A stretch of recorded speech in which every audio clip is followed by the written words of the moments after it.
ሰላም ውድ የፈለቀች ቤተሰቦች ቤተሰቦች እንዴት ናችሁ? ደህና ናችሁ? እግዚአብሔር ይመስገን ያለሁላችሁ። እንግዲህ ዛሬ በጠዋቱ ወደ ባህር እየሄድን ነው። ሴትዬ ማለት ነው ጓደኞቿን ብሬክፋስት ጋብዛቸው ቁርስ ማለት ነው። ስለዚህ ባህር ላይ ነው ቁርስ የምንሰጠው ብለው እንደዚህ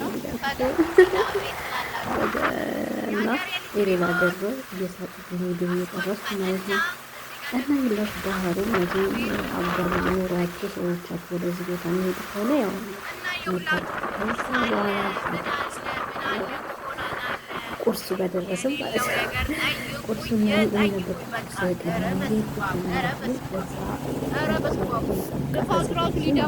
ሊደፋኝ ነው ማለት ነው።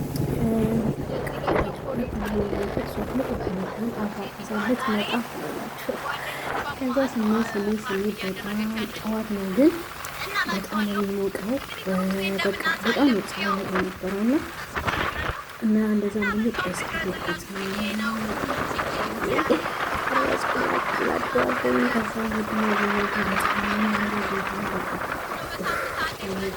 አበቶ በጣም ሙቀት በጣም ደስ የሚለው ግን በጣም ውሃ እያለ እንዴት ነው የሚጠንቀት ማለት ነው። እና ውዶች የተደቀች ቤተሰቦች እንግዲህ ሰብስክራይብ እያደረጋችሁ ላይክ እያደረጋችሁ ነበረታችሁ እንላችኋለሁ። ቁርሱንም እዚህ የት በጣም ሙቀት ነበረና ንፋስ አለ። ራሴን ማስገባት አልቻልኩም። በጣም ንፋስ አለ በጣም እና ያው በስልክም ስለሚቀርጽ ነው መሰለኝ። ከዛ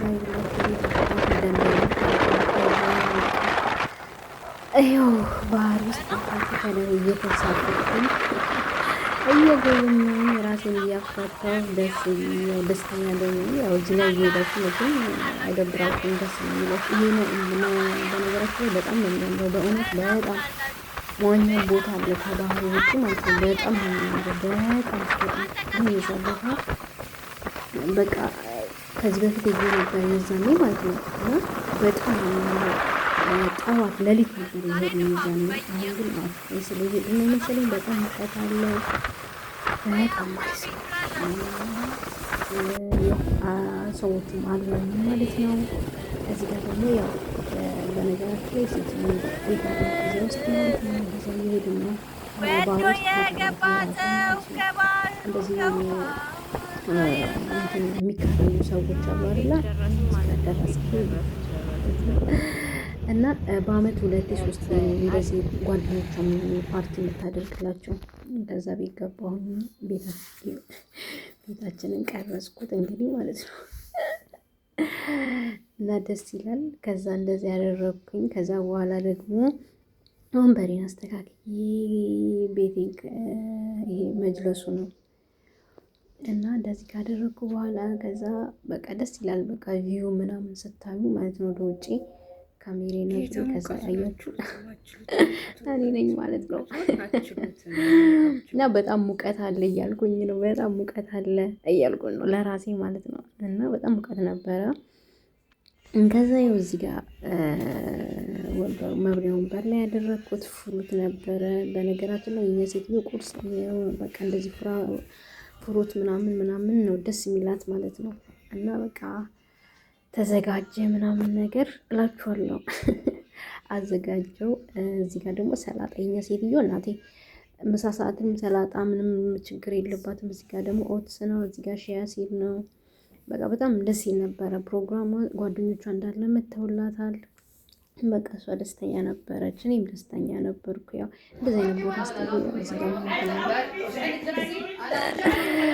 እና ፋርት የጠበቅኩ ሴትዮዋ እየደወለች አስሬ እንዴት ማስተካከል ሾ እያለችኝ ማለት ነው የኔ ሴትዮ። ከዛም በኋላ እነሱ ቁርስ ከበሉልኝ በኋላ ማለት ነው ከዛ ወጣ ብዬ ቆይ እስኪ አሁን ያለውን ድባብ ደግሞ እስኪ ቆይ ልቅረጽ አልኩኝና ከዛ በቃ ከኋላ ዞሬ መቅረጽ ጀመርኩ ማለት ነው።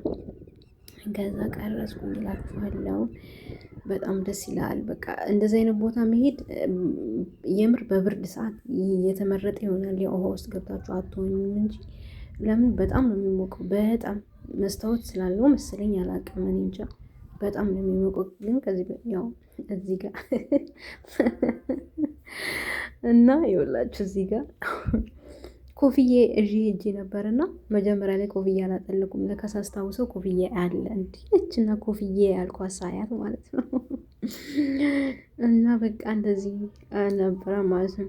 አያችሁት? ምግቤን ደርድሬ ምናምን ይሄ ቁርስ በልተው ከጨረሱ በኋላ ነው የቀረስኩ የነበረው። ገና አልተነካም አይደል? ማለት አልተነካም። እዛው ነበር ያረፈርነው ምናምን ነገር። ምሳ ሰዓት ሲደርስ የተመለስ ነው። ያው በጠዋት እንኳን ብዙም አይበላም እኮ ምሬ ነው። በጠዋት ብዙም አይበላም እንደዚህ አይነት ነገር እና በቃ አላችኋለሁ። እዚህ ጋር ብቻዬን ነበርኩ። 12 ሰው ሳስተናግድ የነበረው ለአይቶ ሰው ከዛ በቃችን ሰብስበን ወደ ቤታችን ይመጣል እና በቃ ብላሻችን ደግሞ ሽባጣልኩኝ ቤታችን ሰብስበን ደረስኩ ማለት ነው። በጣም ደስ ይላል። በነገራችን በጣም ጥሩ ነበረ፣ ደስ ነበረ ቆይታ ነበር ያሳለፍ ነው። ያው ማለት ያው እንደዚህ ነበር ራሳችን ከተማሪ ነው ባገኘ በጣም ደስ ይላል እና በቃ ሴትዮ ደግሞ ደስ ምናምን አላት። በፊት አገኘ አንድ አስተናጋጅ መጣና ለሁለት ነበር ዘንድሮ ግን እኔ ብቻ የሄድኩት ከዛ አያችሁ እየደረሰ ማለት ነው። ደረስንና የመጨረሻው ላይ ደረስ በቃ ይህንን ወርድ ነው ማለት ነው። ቃችን በቃ በጣም ነው የሚያምረው። በጣም ነው የሚያምረውና ቢሆን ብቻ ነበር መዝናናት ማለት በቃ ጊዜያችሁን ሰፊ ታደርጉና ተዝናናላችሁ። ከዛ የመጨረሻ ላይ ደርሰን ሲመጣ መጨረሻ ላይ ፕሮግራም ስናጠናቅቅ ነው ትላላችሁ። እና ውዶች ላይክ፣ ሰብስክራይብ አበረታቱን፣ ቤተሰብ አድርጉኝ።